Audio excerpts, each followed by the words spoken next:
কি চাপা চোর নাকি? না চোর না, ও হচ্ছে আমার একমাত্র গুরুধর স্বামী। করছে এটা কি? রাস্তাঘাটে ঝগড়া করতেছেন কি লেগে? ভাই যান। ও আমাকে বলেছে ওর নাকি অফিসে চলছে মিটিং, কিন্তু আমি এসে দেখি ও পরনারীকে দিচ্ছে সেটিং। কত বড় নিমুখ হারাম স্বামী, ভাবেন একবার। না না, বিশ্বাস করো, আমি কোনো সেটিং টেটিং কিচ্ছু দিতেছিলাম না। তুমি যে মেয়েটাকে দেখছো ও হচ্ছে আমার অফিসের জুনিয়র কলিগ, শুধু কথা বলতেছিলাম।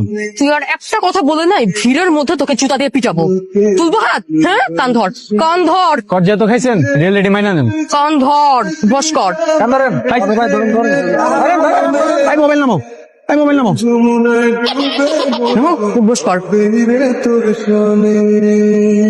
ভালোভাবে হয় নাই, বস পুরোটা। আমি তোরা ছুরি না, আপনি পায়ে পড়িস না, আমি তোর চুলের ফিতানা, আমাকে তোমার জন্য কি একটি হেল্প লাগবে বলছিলা?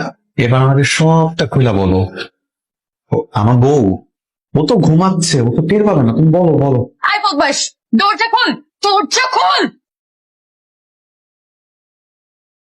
দরজা খোল। রাপি, দরজা খোল বলতেছি, দরজা খোল, দরজা খোল। কি ব্যাপার, কি হয়েছে? একটু কি ঠিকঠাক মতো টয়লেটটা ব্যবহার করতে দিবা না?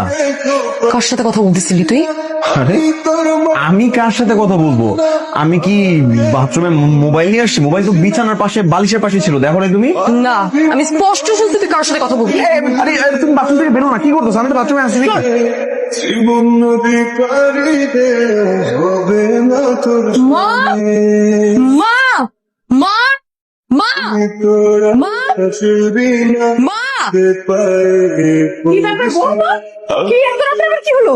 মা, কুরবানির ঈদে গরু জবাই করার সময় আমরা যে ছুরিটা ব্যবহার করি, ওই ছুরিটা কই? কেন বৌমা, কি হয়েছে? ওই ছুরি দিয়ে আজকে আপনার ছেলেকে আমি জবাই করব। ও কি করছে জানেন? আমি যখন ঘুমাচ্ছিলাম তখন ও ওয়াশরুমে গিয়ে অন্য নারীর সাথে পরকীয়া করতেছিল। এবার আপনি বলেন আমার কি করা উচিত? কি? না মো, এরকম কিছু আমি করি নাই তো। আমার একটা বান্ধবী আমাকে হেল্প করার জন্য মানে হেল্প চাই ফোন দিচ্ছিল আর কি, আমি ওর সাথে একটু কথা বলতেছিলাম ওখানে। তো বাথরুমে বসে কেন তোর কথা বলতে হবে? বাড়ি থেকে অন্য কোনো জায়গা ছিল না? তুমি তো তিশারে জানো, চিনো, ও যদি জানতে পারে কোনো একটা মেয়েরে আমি হেল্প করার চেষ্টা করতেছি, ওকে আমারে হেল্প করতে দিবে? তোর কেন এত হেল্প করা লাগবে? হ্যাঁ, আর তোর কেন এত মেয়ে বান্ধবী থাকবে? কেন? হ্যাঁ, বল। আম্মু, আমার ভুল হয়ে গেছে, আমি জীবনে এরকম কিছু করবো না, এইবার মতো মাফ করে দিতে পারবো আমারে। বৌমা, মাপ চেয়েছি, এবারের মতো মাফ করে। না মা, কয়লা দিলে কখনো ময়লা যায় না। যাবে যাবে, এইবার সব ময়লা যাবে, সব সব ময়লা যাবে, কথা দিতেছি এরকম ভুল আর করবো না। এবার মতো মাফ করে দাও। আমি তোর কথাটা যেন মনে থাকে। আমাকে বেনি বাঁধিস না।